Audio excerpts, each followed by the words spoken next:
जंगल में बारिशों का मौसम चल रहा था। उस जंगल में एक रानो चिड़िया रहती थी जो अंडा देने वाली थी। इसलिए बारिशों का मौसम शुरू होने से पहले रानो चिड़िया ने अभी तक अपना पक्का घर नहीं बनाया था।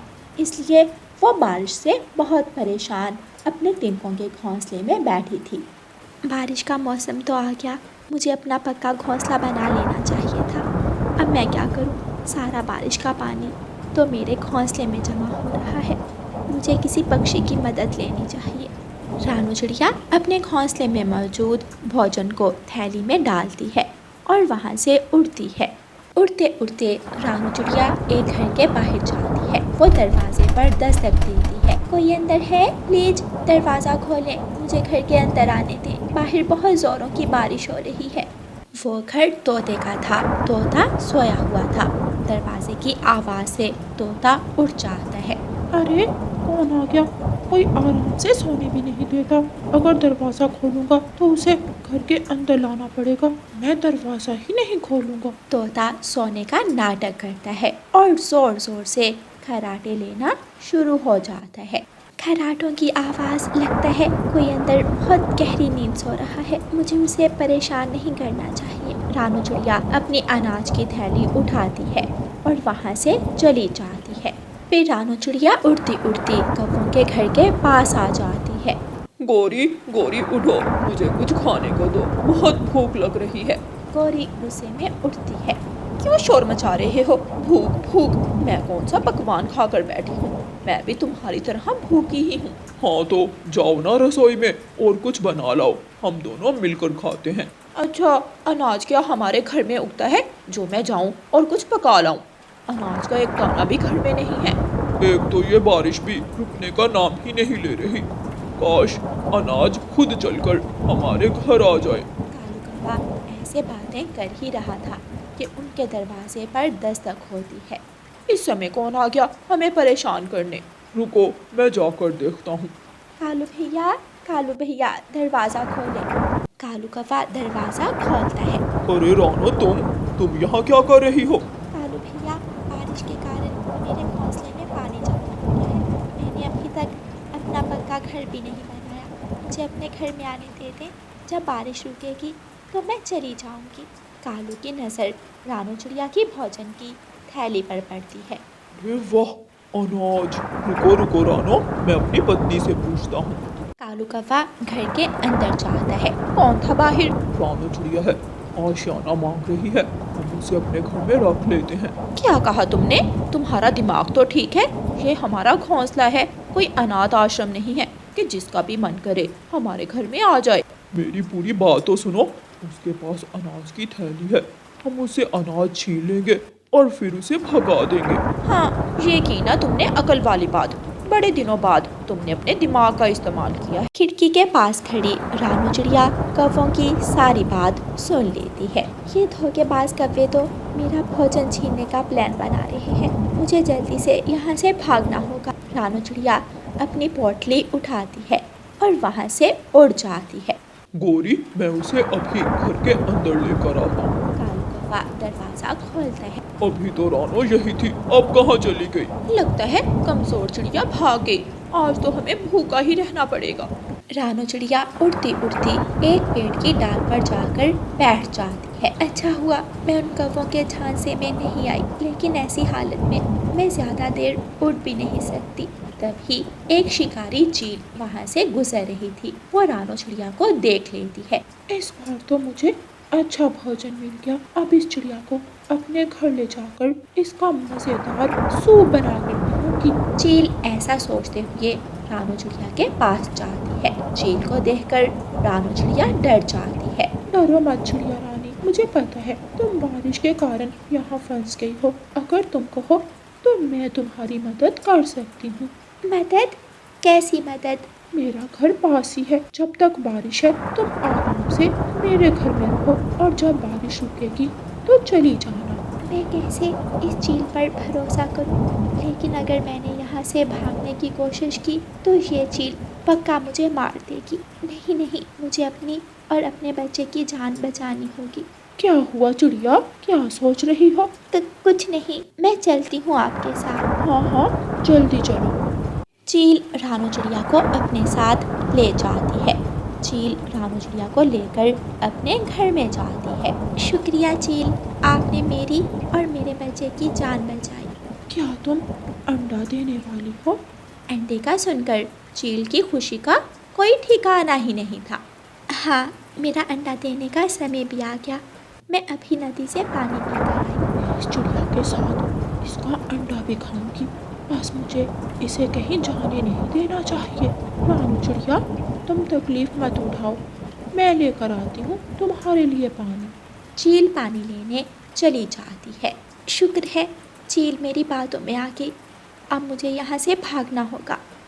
रानू चिड़िया अपनी जान बचाकर वहाँ से भागती है। उड़ते उड़ते वो थोड़ी दूर चली जाती है। वहाँ उसे एक कटहल का पेड़ दिखाई देता है।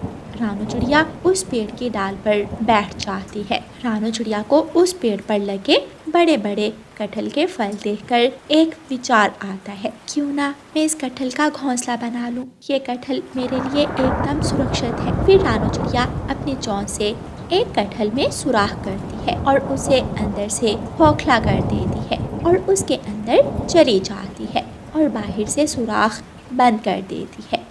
चील जब वापस आती है तो चिड़िया को वहाँ ना देखकर गुस्से में आ जाती है और उसे इधर उधर ढूंढती है, लेकिन वो रानू चिड़िया को ढूंढ नहीं पाती।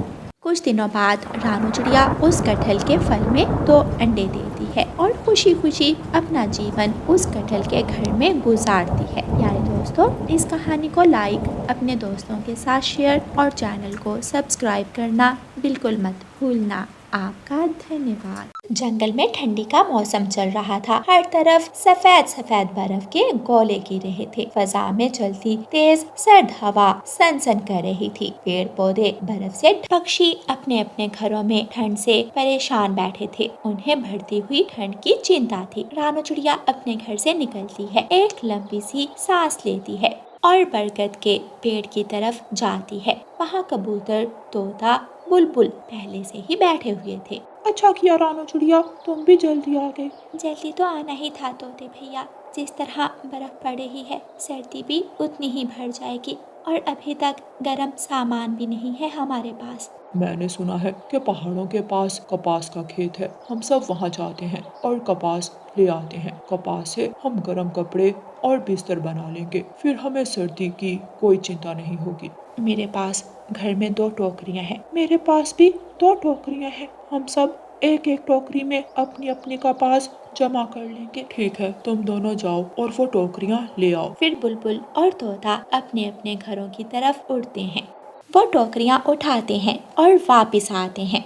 चारों दोस्त कबूतर, बुलबुल, तोता और रानू चिड़िया एक एक टोकरी अपने अपने पंजों में पकड़ते हैं और पहाड़ों की तरफ उड़ जाते हैं।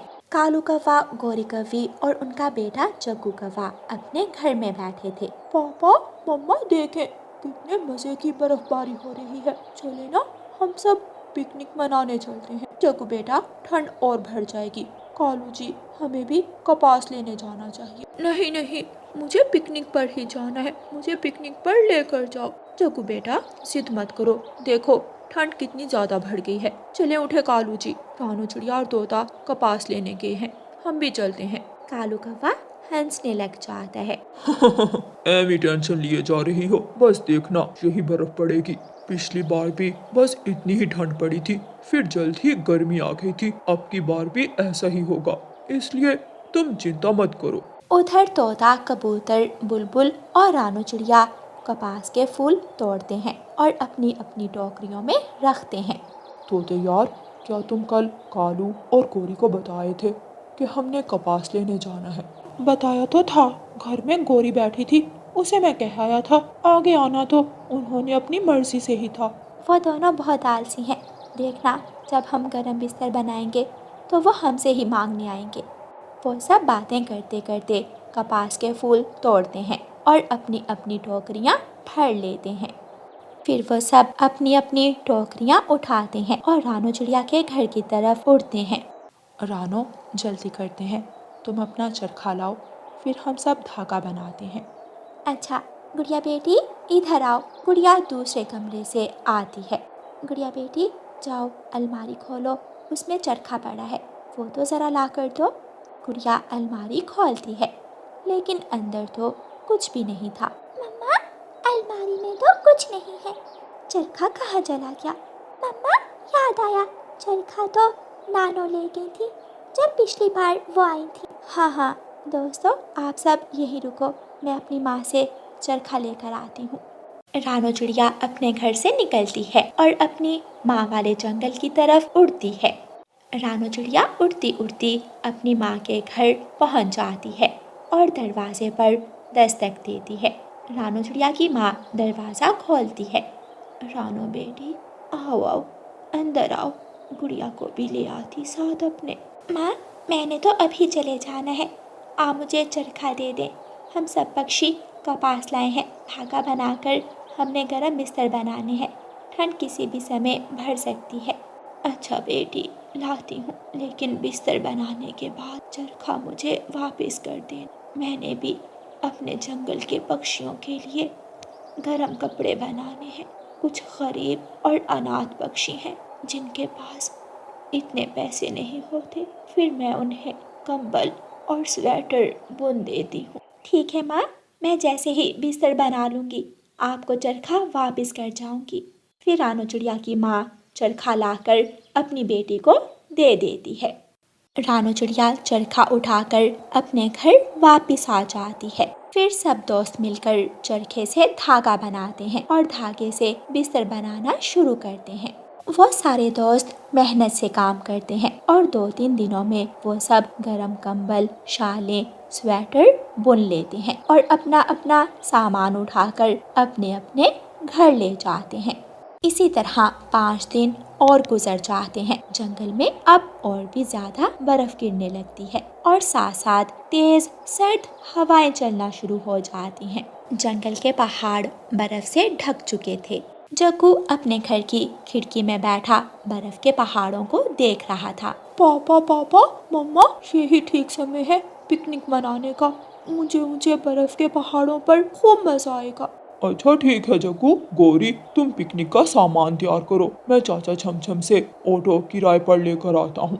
कालू कौवा चाचा छमछम के पास जाता है। चाचा छमछम पक्षियों को ऑटो किराए पर देता था। 100 रुपए नहीं 200 रुपए लगेंगे। चाचा छमछम पिछली बार भी मैंने 100 रुपए ही दिया था, अब मैंने भी थोड़ा सा मुनाफा कमाना होता है, मैं तो 200 ही लूंगा। अच्छा लाता हूँ। कालू कौवा अपने घर की तरफ वापस उड़ता है। रास्ते में रानो चिड़िया आ रही थी। कालू भैया कहाँ जा रहे हो? हम सब पिकनिक मनाने जा रहे हैं। कालू भैया क्या आपने खबरें नहीं सुनी? आज बर्फबारी के साथ कोहरा भी पड़ेगा, आज कोई भी पक्षी बाहर ना जाए। एंकर ने कहा है कि गैर जरूरी सफर मत करो वरना अपने जीवन से भी जाओगे। रानो चिड़िया तुम तो हर समय बस डराती ही रहती हो, हम तो जाएंगे पिकनिक पर, तुम अपने घर जाओ, तुम जैसे पक्षी हमेशा डर कर ही रहते हैं। कालू कौवा अपने घर जाता है और घर से पैसे लेता है और चाचा छमछम को पैसे देकर ऑटो किराए पर ले लेता है और अपनी फैमिली को ऑटो में बिठाकर बर्फीले पहाड़ों की तरफ चला जाता है। थोड़े रास्ते में जाकर कोहरा पड़ना शुरू हो जाता है, दूर दूर तक कुछ दिखाई नहीं देता। अचानक ही कालू कौवे का ऑटो एक पेड़ से टकराता है और नीचे गिर जाता है। कालू और गोरी ऑटो के नीचे आ जाते हैं और जग्गू दूर एक तरफ जाकर गिर जाता है। वो सब एक साथ बोलते हैं, बचाओ। कोहरा तो बढ़ गया है, जरूर कौवे अब किसी मुश्किल में होंगे। रानो चिड़िया अपने दोस्तों के पास जाती है और उन्हें सारी बात बताती है। वो कौवे तो नहीं सुधरेंगे, लेकिन वो इस जंगल के पक्षी हैं, हमें देखना पड़ेगा कि वो कहाँ है और किस हाल में है।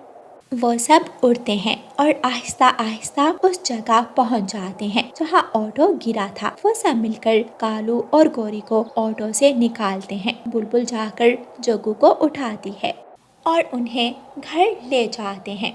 दोस्तों शुक्रिया, आप सब ने हमें बचा लिया, वरना हम सब तो वहाँ मर ही जाते। कालू भैया मैंने पहले ही आपको सावधान किया था। मुझे माफ कर दो रानो, मैंने तुम्हारी बात नहीं मानी। अगर आज घर रहता तो ऐसा कुछ ना होता। ये लो कंबल, हमें पता था तुम दोनों बाद में हमसे ही मांगोगे, तो हमने पहले ही बना लिया था। कालू और गौरी अपने दोस्तों को धन्यवाद कहते हैं और वादा करते हैं कि वो सर्दियों का सामान तैयार करेंगे और सबके साथ मिलकर काम करेंगे। प्यारे दोस्तों, इस कहानी को लाइक, अपने दोस्तों के साथ शेयर और चैनल को सब्सक्राइब करना बिल्कुल मत भूलना। आपका धन्यवाद। प्यारे दोस्तों, इस कहानी के कल वाले भाग में आपने देखा कि कालू कौवा एक बहुत ही आलसी और कामचोर कौवा था। वो कोई काम नहीं करता था और गौरी को अपनी झूठी बातों में फंसाकर उसे उल्लू बनाता है। कालू कौवा गौरी से शादी करना चाहता था, इसलिए वो गौरी कौवी से झूठ बोलता है कि वो बहुत ज्यादा अमीर कौवा है। कालू कौवा गौरी कौवी को इम्प्रेस करने के लिए जंगल के बाकी पक्षियों से उधार पैसे लेता और गौरी कौवी के लिए तरह तरह की चीजें लेकर आता ताकि गौरी उसे शादी के लिए राजी हो जाए। प्यारे दोस्तों, अब देखिए आगे का भाग। कालू कौवा कबूतर को पागल बनाकर उसके घर जाता है। लूसी लूसी, मेरी बहन लूसी, वो कबूतर। क्या हुआ है कबूतर को? वो खेत में काम कर रहा था कि अचानक उसे चक्कर आया और वो गिर गया। वो तो अच्छा हुआ मैं वहाँ से गुजर रहा था तो मैंने उसे देख लिया। मैं उसे अस्पताल छोड़ कर आया हूँ। तुम ऐसा करो, मुझे 500 रुपए दे दो उसके इलाज के लिए। मैं भी साथ जाऊंगी, पता नहीं क्या हो गया है मेरे पति को, मुझे भी साथ जाना है। लूसी बहन, आपको चिंता करने की जरूरत नहीं। मैं अभी कबूतर का इलाज करवा कर उसे घर लेकर आता हूँ। आप ऐसा करें, उसके लिए जल्दी से गरम गरम सूप बना दें और मुझे इलाज के पैसे दे दें। लूसी कबूतरी जल्दी से अलमारी से पैसे निकालती है और कौवे को दे देती है। कालू कौवा पैसे लेकर वहाँ से चला जाता है और लूसी अपने पति के लिए सूप बनाने लगती है। कालू कौवा पैसे लेकर सीधा समोसों की दुकान पर जाता है और वहाँ से समोसे लेता है। समोसे लेने के बाद कालू कौवा कपड़ों की दुकान पर जाता है और वहाँ से एक सुंदर सी साड़ी खरीदता है और झरने पर चला जाता है। ये लो सुंदर कवि, तुम्हारे लिए मजेदार गरम गरम समोसे और ये मेरी तरफ से तुम्हारे लिए एक तोहफा। गौरी कौवी बैग खोलती है और उसमें से साड़ी निकलती है। क्या ये आप मेरे लिए लाए हो? तो और क्या, ये साड़ी तुम पर बहुत अच्छी लगेगी। कल यही पहन कर आना। कालू जी, फिर आप कब आ रहे हैं मेरा पंख मांगने? बहुत जल्द। मेरी तो खुशकिस्मती होगी आप जैसी कवि को अपने घर लाऊं। मेरे घर में रौनक ही आ जाएगी। गौरी कौवी कालू कौवे की ऐसी बातें सुनकर और भी खुश हो जाती है। अभी तक कालू कौवा मेरे पति को लेकर आया नहीं, मैं जाकर देखती हूँ। लूसी कबूतरी जाती है। रास्ते में खेत था जहाँ कबूतर काम कर रहा था। लूसी कबूतर को देखकर हैरान हो जाती है और जल्दी से कबूतर के पास जाती है। कबूतर पति जी, आप ठीक हो गए? हाँ, मैं तो ठीक ही हूँ। मुझे क्या होना है? आप तो बीमार नहीं थे। मैं और बीमार? अरे नहीं नहीं, बीमार तो कालू था। लेकिन उसने तो मुझे कहा था कि आप बीमार हैं। उसने मुझे कहा था कि मैं बीमार हूँ तो मैंने उसे कहा कि जाओ लूसी से पैसे ले आओ। वो मुझसे पूरे 500 रुपए लेकर गया है। कम बख्त कहीं का, मुझे लूट कर चला गया। कितना बड़ा फ्रॉडिया है वो। गौरी कौवी भी अपनी माँ को कालू कौवे के बारे में बता देती है और अपनी माँ को शादी के लिए मना लेती है। और फिर शादी का दिन आ जाता है। कालू कौवा बारात लेकर आता है। गौरी कौवी लाल लहंगे में सजी बैठी थी। दोनों की शादी हो जाती। कालू कौवा गौरी कौवी को बिहाकर एक बहुत बड़े किराए के घर में ले जाता है। गौरी कौवी इतना बड़ा घर देखकर हैरान हो जाती है। कालू पति जी, इतना बड़ा घर आपका है? हाँ जी गौरी पत्नी, और अब ये घर आपका भी है। मेरी हर चीज अब आपकी है। ऐसे ही 2-3 दिन गुजर जाते हैं। एक दिन कालू कौवा घर से बाहर था। एक पक्षी कौवे के दरवाजे पर आता है और दस्तक देता है। गौरी कौवी दरवाजा खोलती है। कौन हो तुम? ऐसे सुबह सवेरे ही मुंह उठाकर आ गए हो। बाजी कौवी जी, ये मेरा घर ही है। मैं अपना घर वापस लेने आया हूँ। तेरा दिमाग तो ठीक है? कौन सा घर? ये घर मेरा है, मेरे कालू पति जी का है। गंदी शक्ल वाले, निकल जाओ यहाँ से। कौवी जी, ये मेरा ही घर है। आपके पति ने ये घर मुझसे किराए पर लिया है। शाम को आए तो उसे बता देना कि मैं आया। जब शाम को कालू कौवा घर आता है तो गौरी कौवी उसे सारी बात बताती है। गौरी, ऐसे गरीब पक्षियों से ज्यादा बात मत किया करो, ये बहुत खतरनाक पक्षी होते हैं, हम जैसे अमीरों को तो ये देख नहीं सकते। आप चिंता मत करें, मुझे पहले ही पता है कि ये सब आपसे जलते हैं। अगले दिन कालू कौवा गोरी कवि को अपने पुराने घर में ले जाता है। कालू जी, ये टूटा हुआ घर किसका है? गोरी पत्नी जी, इस घर में तो हम बस 2-3 दिन रहेंगे, फिर मैं तुम्हें शहर वाले जंगल लेकर जाऊंगा। अगले दिन गोरी कवि उड़ती हुई नदी पर जाती है। वहाँ रानो चिड़िया बैठी हुई थी। आप वही हो जिसकी शादी कालू कौवे से हुई है? हाँ हाँ, मैं वही हूँ। मेरा इतना सुंदर पति, इतना अमीर पति, देखो मेरी किस्मत कितनी अच्छी है। रानो चिड़िया हंसने लग जाती है। एक नंबर का फ्रॉडिया है वो तो, मुझसे इतने पैसे उधार लिए हैं लेकिन आज तक वापस नहीं किए। नाई की दुकान है उसकी, पता नहीं तुम्हें कौन सी कहानी बनाकर सुना गया है वो। तुम सब जलते हो मेरे पति से, खुद तो तुम कमजोर और गरीब हो, मेरी किस्मत से जलती हो तुम। ऐसा कहते हुए गोरी कवि वहाँ से उड़ जाती है। अगले दिन जब कालू कौवा काम पर जाने लगता है तो गोरी कवि उसे कहती है, पति जी, कभी मुझे भी काम पर लेकर जाया करें, मेरा भी मन है मैं आपकी फैक्ट्रियाँ देखूं। पत्नी जी, अभी काम बहुत है, मैं फिर किसी दिन आपको लेकर जाऊंगा। मगर गोरी कवि कहाँ रुकने वाली थी। वो कालू के जाने के बाद उसका पीछा करती है। गोरी कवि कबूतर के पास रुकती है। कबूतर चाचा, वो जो मेरे अमीर पति हैं कालू जी, उनकी फैक्ट्रियाँ कहाँ हैं?